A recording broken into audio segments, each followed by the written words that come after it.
O programa a seguir tem classificação indicativa livre.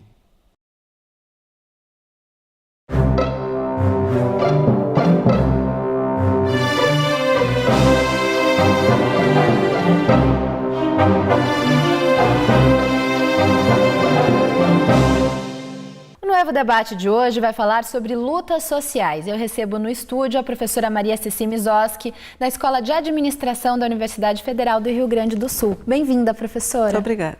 Professora, sua pesquisa se situa em qual campo? Pois é, o nosso tema de pesquisa, ele soa um pouco estranho quando a gente menciona isso no campo da administração. O nosso tema de pesquisa é a organização das lutas sociais, dito de outra maneira, as práticas organizacionais das lutas sociais, da organização das lutas sociais, e isso nós fazemos no âmbito de um grupo de pesquisa que chama-se Organização em Praxis Libertadora.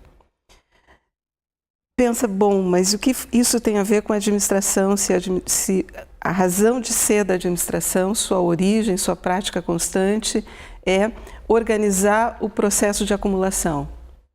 É garantir a produção e a reprodução do sistema capitalista e, portanto, da exploração do trabalho e da acumulação. Pois é exatamente por isso que nós estudamos essas coisas dentro de uma escola de administração, porque a gente entende que é exatamente nesse local que a gente precisa problematizar essa área disciplinar e esse campo de conhecimento tão instrumental, tão orientado para a prática, tão pouco afeito à teoria e à reflexão, tão reprodutor de uma filosofia que a gente pode complicar um pouco, que é o neopositivismo, que valida o conhecimento pelo seu resultado prático, né? Sem incorporar a reflexão moral ou ética ou que seja das consequências. Então, nós começamos há muito tempo. Nós registramos nosso grupo de pesquisa no CNPq em 2009, mas nós já trabalhávamos há uns 6 anos nessa linha. E nós iniciamos muito modestamente teorizando sobre organização. Claro que a partir do engajamento e da pesquisa com lutas sociais. E isso foi necessário porque a própria definição de organização no campo da administração, ela é instrumental. A organização, ela é uma coisa, ela é um ente, é uma organização que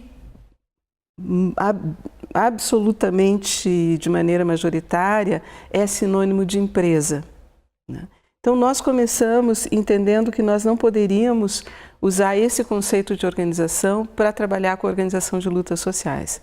Isso nos levou a um processo que continua,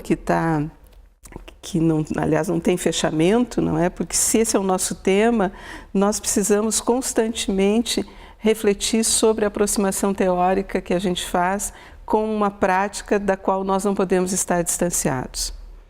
Só para esclarecer, eu estou falando nós, né? Nós somos um grupo de, hoje, 6 professores na Escola de Administração, lá da URGS, com um grupo importante de alunos de mestrado, doutorado e de graduação. E somos hoje cerca de 20 pessoas trabalhando com, às vezes, interfaces, mas todas elas em torno desse processo que implica em pensar a organização sempre considerando a totalidade das relações sociais. Que no nosso caso, se tu me permite, no nosso caso se expressa na totalidade das relações do sistema capitalista. E professora, nesse campo, que autores são importantes para vocês? Bom, nós somos muito...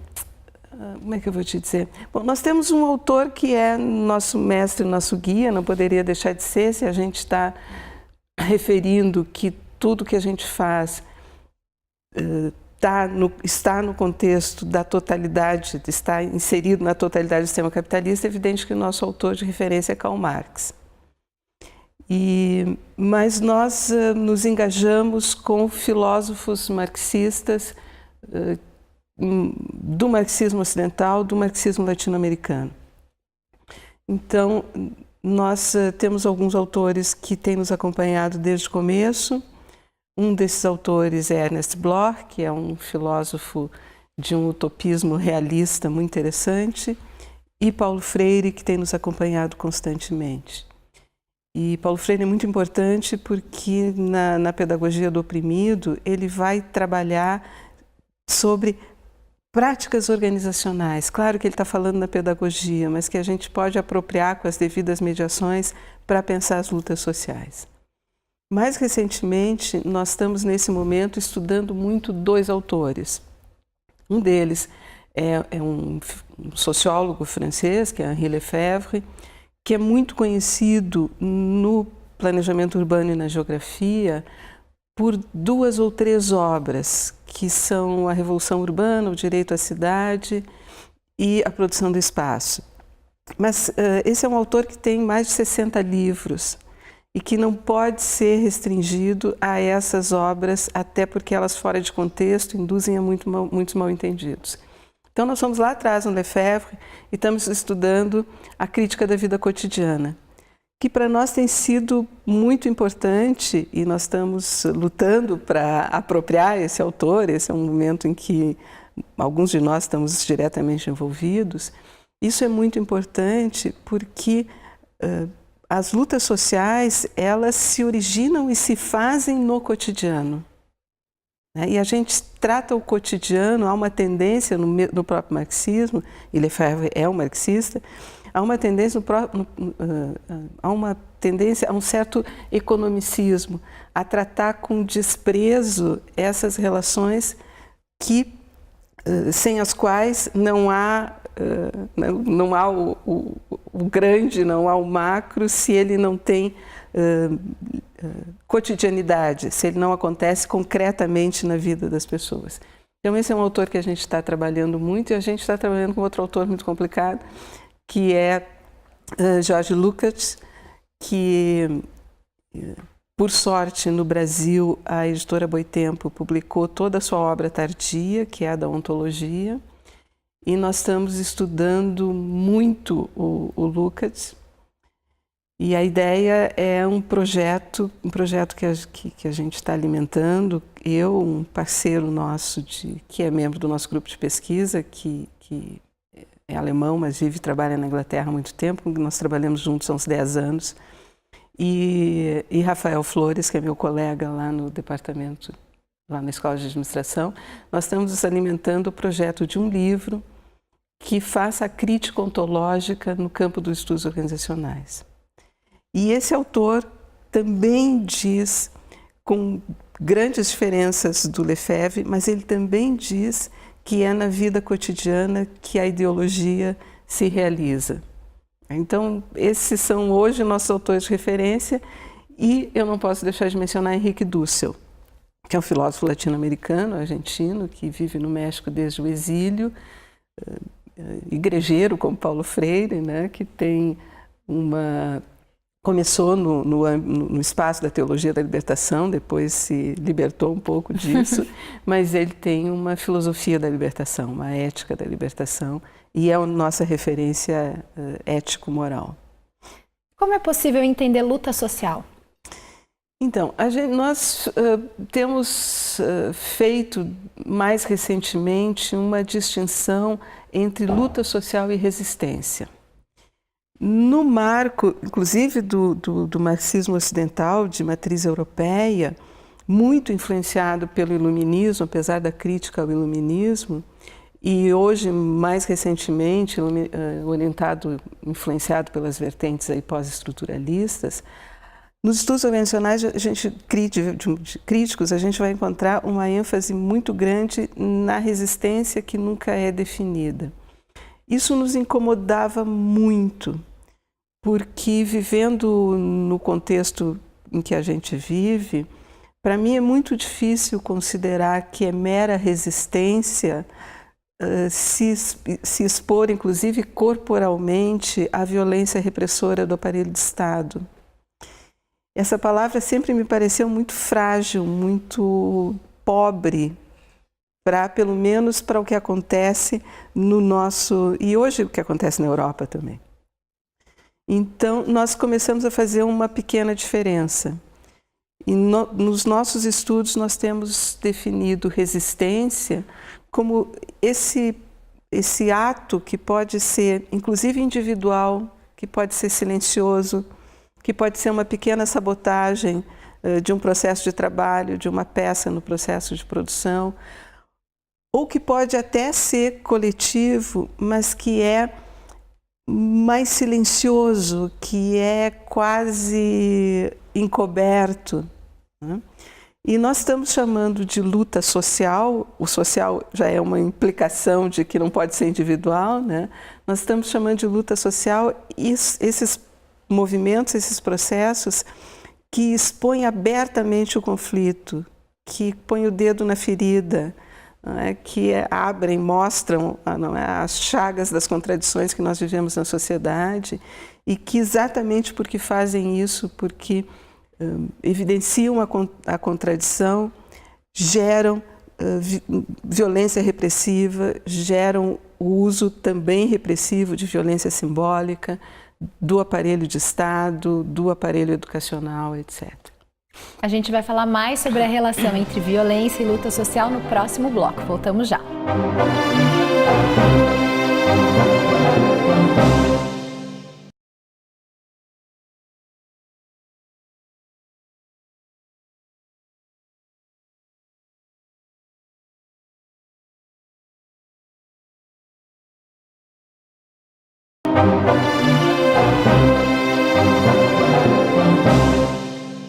Eu recebo a professora Maria Ceci Mizoski, da Universidade Federal do Rio Grande do Sul, e estamos falando sobre lutas sociais.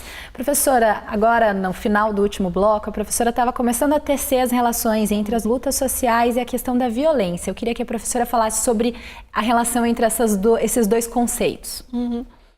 Nós, até já vou adiantar um pouco uma ideia de... Veja bem, no período recente, se a gente voltar para junho de 2013, a mídia corporativa criou uma catalogação, não é? Entre os organizados e os vândalos, se a gente lembrar isso, né? Isso para o nosso tema de estudos foi muito marcante, até porque a gente viveu em Porto Alegre um movimento organizado lá pelo Bloco de Lutas pelo Transporte Público, que foi capaz de, no momento em que a mídia corporativa recolocou a pauta do movimento como sendo uma pauta moral e não mais a pauta do preço da passagem, que é uma pauta que potencialmente confronta o lucro, né, e opõe a isso o direito do trabalhador a se locomover na cidade. Naquele momento, esse movimento lá de Porto Alegre foi capaz, e foi o único lugar do Brasil em que isso aconteceu, o movimento foi capaz de retomar a direção, não é?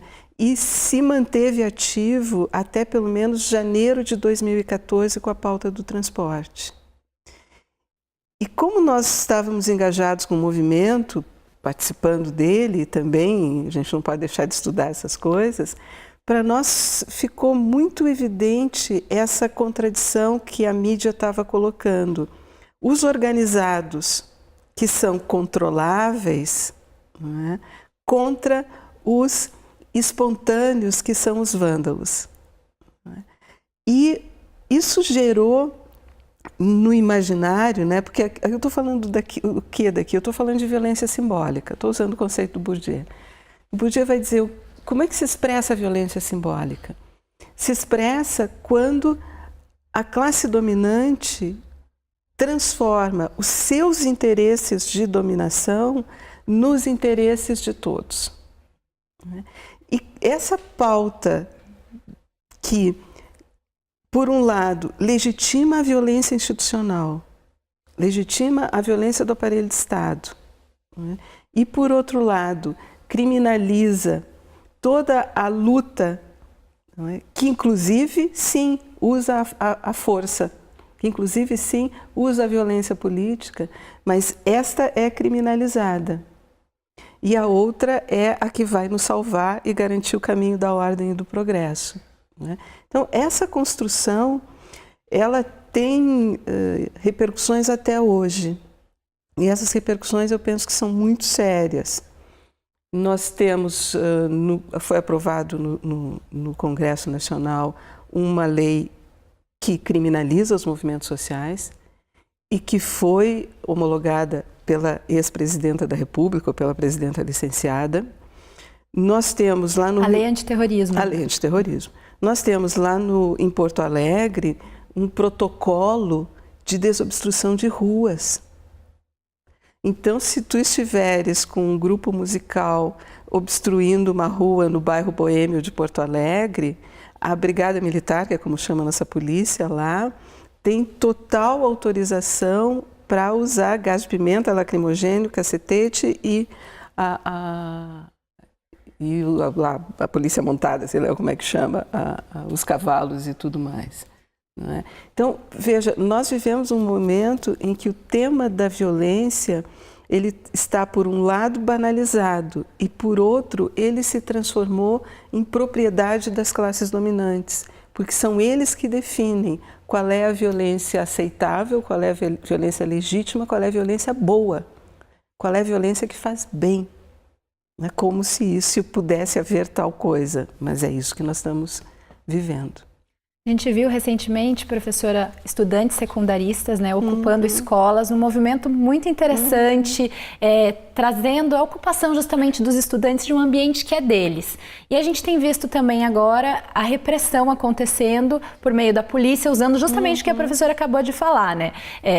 Gás lacrimogênio, jatos de água, bombas, outras bombas de efeito moral. Como que a professora percebe esse momento que a gente vive, em que algumas manifestações elas são socialmente aceitas, e quando eu digo socialmente aceitas, inclusive pela mídia, e outras não são aceitas e, portanto, podem ser combatidas, inclusive com violência, inclusive contra menores de idade? Exatamente.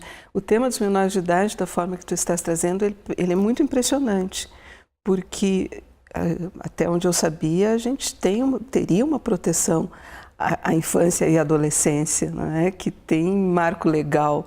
E ela é totalmente secundarizada em nome de retomar um prédio, né? E a outra, acho que aí tem duas coisas muito importantes para a gente mencionar. Uma delas é a renovação do ativismo, né? É muito interessante a gente constatar como novas gerações se formam na luta social contra todas as possibilidades. Porque se a gente está falando de repressão, se a gente está falando de uma sociedade, nós conversávamos antes do programa, uma sociedade, o Lefebvre chamaria de sociedade do consumo burocratizado, não é? Porque ele é tão organizado, consumir se torna... Não é? Nós vivemos numa sociedade em que o debate político, ele está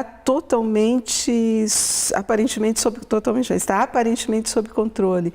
E, no entanto, novas gerações de lutadores sociais, como se fossem ondas no mar, não param de entrar na cena política e social do país. Isso, para mim, é a confirmação, adivinha, do velho Marx, não é? De que, bom, na sociedade capitalista, a contradição fundamental, que é a contradição entre capital e trabalho, enquanto essa contradição não for resolvida, nós teremos lutas sociais, teremos lutadores sociais. A outra coisa é, bom, e esses jovens estudantes, que não são quaisquer jovens, são jovens de famílias trabalhadoras, são jovens das periferias da cidade, que são os que estão em escolas públicas. Não é? Portanto, aí a gente tem o velho tema da luta de classes, sobre o qual não se pode falar. A outra coisa é, bom, esses jovens merecem a repressão. E a gente está vivendo, eu posso relatar o caso da minha universidade, da Federal do Rio Grande do Sul, a gente está vivendo também um momento em que jovens se acham no direito de usar símbolos da ditadura civil-militar, de usar símbolos do fascismo, de no Facebook, nos corredores da própria universidade, clamar por violência, em que se julgam no direito, se identificando, lá na universidade eles se identificam como bolsonaristas, se julgam no direito de invadir atividades. Nós tivemos no sábado uma atividade que a universidade faz que chama URGS Portas Abertas, em que abre para a comunidade conhecer a universidade, as famílias, os jovens, e, pré-vestibular, ou pré-ENEM, nós ainda temos um vestibular. E no nosso campus grande, que é o campus do Vale, esses bolsonaristas se julgaram no direito de tentar remover a faixa institucional da universidade para colocar a sua faixa. É o que gerou a intervenção da segurança e tudo mais, mas vejam a ousadia, né? Essa mesma ousadia que permite que eles vão ao confronto aberto com um grupo de jovens da Botânica que estava organizando o jardim que eles têm junto ao prédio da Botânica. E essas ações em uma universidade, elas não entram na pauta, ou seja, esses atos que eu tô mencionando, alguns já aconteceram há 3 semanas. E daqui a alguns dias, não sei quantos, por pressão de alguns segmentos da universidade, finalmente vai ser criado um grupo de trabalho. Ou seja, veja a diferença de tratamento. Isso, para mim, é a expressão mais clara, não de 2 pesos, 2 medidas, não de nada disso, banal assim, mas de que, nesse momento, as forças mais repressoras, mais atrasadas, mais vinculadas aos mais espúrios interesses de classe, elas estão se impondo em muitos setores, inclusive nos setores da educação, onde a gente não poderia, a princípio, ter essa expressão. Professora, a partir dessa análise, né, do momento que a gente vive, quais são as perspectivas? Olha, a perspectiva a gente constrói no processo social, né? Nós tivemos, nesses últimos dias, essa vitória que foi da luta organizada do povo da cultura, não é? Para a retomada do Ministério da Educação, que foi exemplar, né? Foi muito legal, mas a gente também precisa entender que o povo da cultura tem um acesso à mídia que, por exemplo, o povo da ciência e tecnologia não tem, né? Nós temos um movimento também contra a extinção do Ministério da Ciência e Tecnologia nas universidades, mas a gente não tem todo esse sex appeal, o que não de maneira alguma torna menos importante a luta do povo da cultura, mas torna a nossa luta mais difícil, né? Mas, de qualquer forma, isso é uma vitória muito importante que mostra a vitória da organização, né? Assim como esse movimento dos jovens, ele mostra de novo a vitória da organização. Ele é um movimento articulado nacionalmente pelos coletivos organizados, alguns vinculados a partidos políticos, outros autonomistas, com as diferentes vertentes aí dos lutadores da luta social. Então, eu te diria que a gente vive no Brasil um momento de impasses, de contradições, um momento de crise. Crise é sempre bom, né? Crise desacomoda, e o que vai acontecer daqui para frente, evidentemente que só uma cartomante poderia te responder, mas eu sempre, como as pessoas dizem, você sempre vê o lado bom, o mundo está desabando, não sei o quê, que quando a gente olha a gente olha desse lado, não é? Disso que nós temos sempre chamado como, quando a gente olha para os processos sociais desde baixo, não é? E não olha desde cima, sem desconsiderar a totalidade novamente, né? Mas se a gente olha para o que acontece no aparelho de Estado, o que acontece no Congresso, o que acontece nos espaços da mídia corporativa, a gente corta os pulsos e entra num imobilismo desesperador, né? Quando a gente olha para o que acontece desde baixo, a gente vê como essas estruturas tão dominantes, tão poderosas, como elas são cotidianamente confrontadas. E isso eu só posso te dizer que me enche de otimismo com relação ao futuro. Professora, foi um grande prazer recebê-la aqui no estúdio. A conversa foi ótima. Obrigada. Eu que agradeço. Muito obrigada. Você encontra mais informações sobre este assunto no site nuevo.org.br. O Nuevo Debate é uma parceria entre a UFPR-TV e os programas de pós-graduação em Tecnologia e em Administração da Universidade Tecnológica Federal do Paraná. A programação completa da UFPR-TV está disponível no nosso site tv.ufpr.br. Obrigada pela audiência e até a próxima. Tchau!